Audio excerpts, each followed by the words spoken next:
Good morning, ladies and gentlemen. On behalf of Ashanti Regional Health Directorate, I would like to thank you for coming. We are here to look at the situation of Ashanti region as far as the COVID-19 is concerned. As you saw in the presentation, as of today, we have a total of 2,403 cases. That means that the number of cases are going up in Ashanti region. Previously, we were seeing most of the cases in Obuasi, but thanks to the hard work of the Obuasi team, we've been able to contain the infection in Obuasi. However, we are having increasing numbers of cases now in Kumasi Metro. And you can see we are also recording increasing number of deaths. As at now, the region have 38 deaths. The deaths are being audited, and as they complete, you will see it on the national platform also. We are doing well with the recoveries. As at now, total of 778 have recovered, and they've been discharged and they are doing well. 95 health workers have so far contracted COVID-19 in Ashanti region.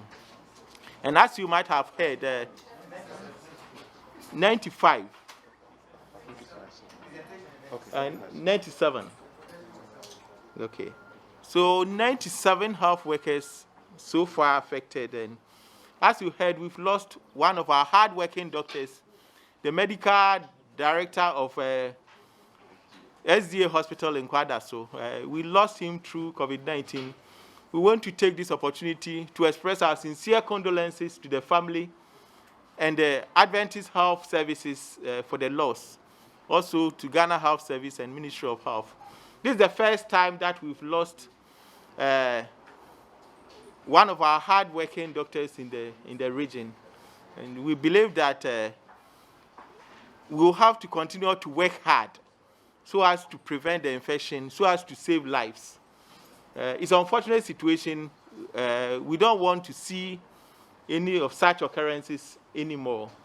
Yesterday we visited, and there was a lot of pain, and some, I must say, even bitterness among some of the workers. But what I must say is that they should try to be very calm.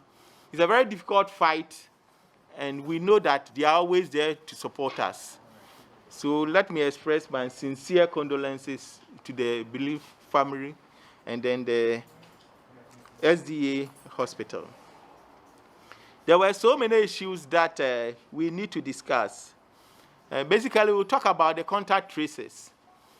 During the week under review, we heard that some of our contact tracers were on strike and that they've decided not to work for us again because they claimed that previously they were being given 150 and now we've reduced it to 70. The situation is that at the beginning of the lockdown, we were previously using our own health staff comprising community health nurses and disease control officers for the contact tracing. But because of the lockdown, we needed more people to support us. So the ministry requested that we recruit volunteers to support the program.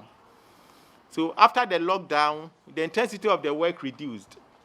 So we decided that we'll have to continue with our own health workers, that's our disease control officers and surveillance officers, to carry out the contact tracing. However, some districts expressed concern that they will need other volunteers to support them. So we decided that any district that will require additional volunteers should budget for them. So they budgeted for them and said they will pay them 70 cedis. Because you realize that our health staff who are doing most of the work are taking only their monthly salary, some of them 1,000 Ghana cedis. So we believe that if we give you 70 Ghana cedis a day, if you multiply by 3, it's about 2,100. And we thought that that is enough for the districts. So the districts were to do their own arrangement with them and then make sure that they prepare a budget, we send it to the ministry, and then they pay them. Unfortunately, some of them decided that the 70 Ghana cedis is not enough for them. So the decision was very simple, that if the 70 Ghana cedis is not enough for you, as a volunteer, then it will be better we disengage you. So we decided, and then we told the districts that they can disengage those who are not happy with the money. And that was the decision we took at the Regional Health Administration. Some of them were not happy with it, and then they left. But I believe that in this fight, it's more voluntary. So I don't think it's fair that you will decide that because you are being paid 70 cedis, you won't do the work. So now the decision we've taken at the regional level is that we will continue to use our own health staff to carry out the contact tracing. Because in other regions, they don't have any volunteer. You go to Western region, they are using their own staff. You go to any region, with the exception of Greater Accra and Ashanti, all of them are using their own health staff. And that's the direction we'll have to follow henceforth. So that's the issue of the contact tracing. We also had a concern from some media about our number of deaths. And then with that of the information they are getting from the national level. One thing we do is that any information that we get relating to the deaths are passed on to national. But at the national level, they won't just put it on their platform. As far as it's a death, the clinical management team will also have to do what we call audit of those deaths. And if they are satisfied that all these are COVID or COVID-related deaths, before they can put it on the national platform. So you always see that there's a disparity between the figures from Ashanti region and that of the national. It's because we do a lot of work on the data before we put it in public.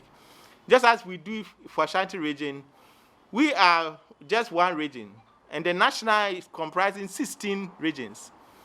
So for that reason, it usually takes some time. So you realize that the figures that will come from Ashanti region and that you see on the national, there's always a lag, a data lag, because of the volume of work that you have to do at the national level. So that is the reason why you see these differences. It's not real differences. It's just because of the way we process the data at our level and the way national also process their data. I must say that it's a very tedious work. It's not one-day work. Because if you say somebody has died from COVID death, you will have to make sure that the death is truly COVID. That's the reason why national usually takes a lot of time. Because once they put it on the platform, national platform, it ends there. Ours is more like a provisional. So that is what we need to understand, so that it doesn't create confusion between Ashanti region and the national. I'm saying this because we've had a number of calls. People wanted us to explain why our deaths is quite different from that of national. And that's the reason why we are having these differences. So that's that. Then the next issue is that almost all the treatment centers are now full. Kofanoche have 18 beds. The 18 beds are now full. Kumasi South have 20 beds. So as at now, we have a total of 38 beds. All the 38 beds are now full. So what we've decided to do is that we need to expand the number of the beds that we have for the treatment centers. So we've decided that we are going to expand Kumasi South from existing 20 beds to 41 beds. As at now, we've been given another ward. Work is rapidly ongoing to make sure that we expand it. We've also secured 7 beds at Soireenewstv Hospital to support our treatment facilities. And we are also negotiating with one of our senior doctors who has decided to give us his hospital to be used as a treatment center. When that one is finally done, we hope that we can add about 100 beds to the treatment centers that we have to make sure that it will be up to about 38 beds. Because the numbers that we have here and the number of cases that we are getting, it's said that we cannot contain it.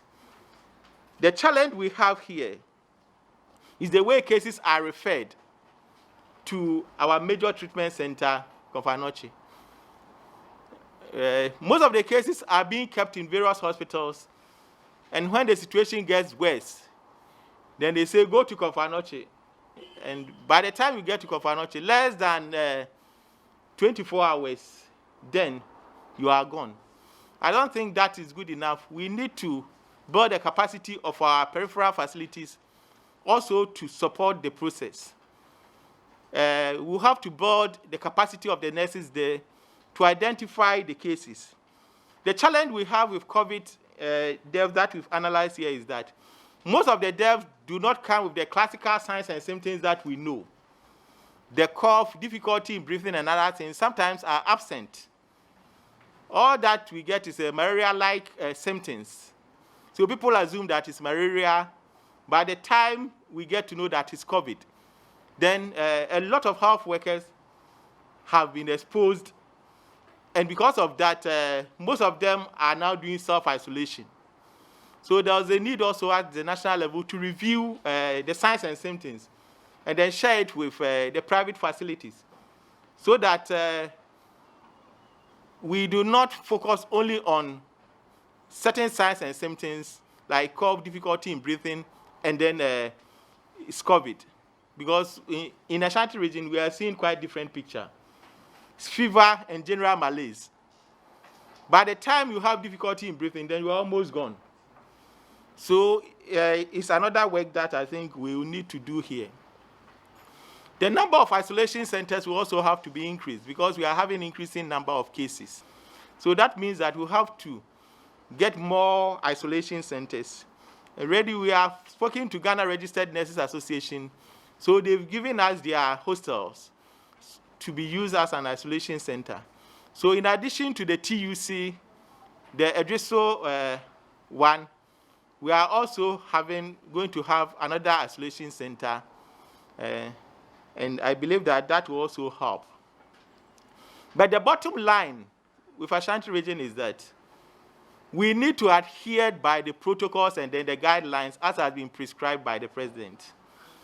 Going around the region, and especially working in Kumasi, sometimes you feel so disheartened because people don't want to adhere to the protocols and then the guidelines. Now, we don't see the Veronica buckets anywhere. The social distancing protocol, nobody is observing it.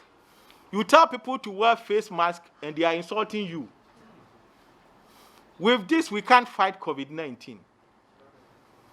People get conditioned, we want to support them, they fight with us. How can we fight COVID-19 in this situation? The buck starts with you. The president has instructed that we enforce it. This morning, I went around looking whether people will adhere to what the president said.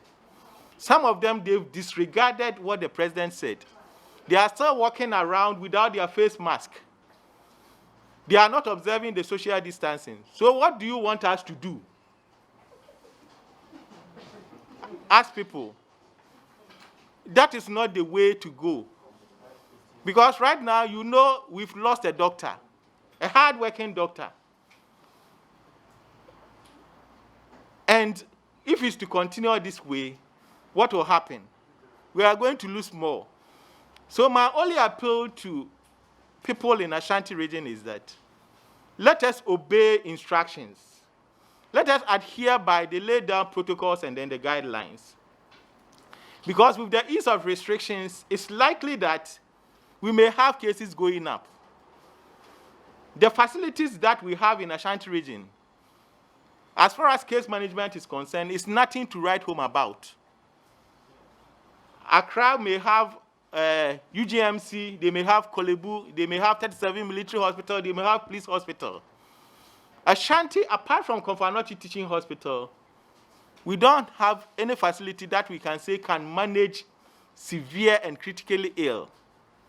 And that means that if we continue in this direction, we will see high mortalities. So what we need to do as a region is to make sure that we adhere by the public health principles. Other than that, we will have a lot of challenges. So the media, what you can do to help us is that let us try and then talk to people who don't want to obey any law in this country. I believe that it's time that we deal with them. We need to enforce the wearing of the face mask. And I believe we have the support of our regional minister. Even he started. And then some civil rights organizations and other things came in and said it's against the law. Nothing is against the law more than your life. We will not continue to live in this situation in Ashanti.